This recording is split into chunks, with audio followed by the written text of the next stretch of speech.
নাই। প্রশ্ন হচ্ছে যে আপনি কি প্রশ্ন করছেন তার উপরে উত্তর ডিফারেন্ট হতেই পারে।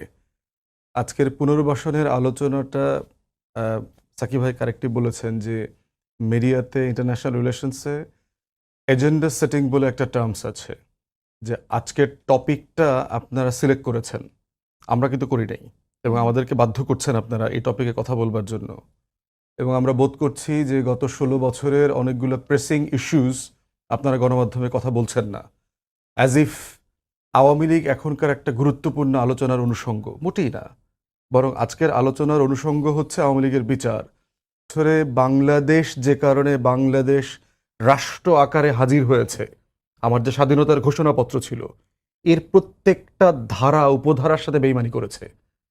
আমার রাষ্ট্রের আকাঙ্ক্ষাপত্র কি ছিল? ১৯৭১ সালের ১৭ এপ্রিল যেটা পাঠ করেছে প্রবাসী সরকার, এই রাষ্ট্রটাকে রিপাবলিক করবে, জনগণের রাষ্ট্র বানাবে। সেটা কিভাবে হবে? সেটা একটা ভোটের মাধ্যমে নির্বাচিত সরকার হইতে হবে। সেই জায়গাতে আমরা দেখলাম তারা রিপাবলিক করবার বদলে এক ব্যক্তি এবং এক পরিবার, শেখ পরিবারের রাজবংশের শাসন কায়েম করেছে। সে রিপাবলিকের চরিত্র বদলে দিয়েছে।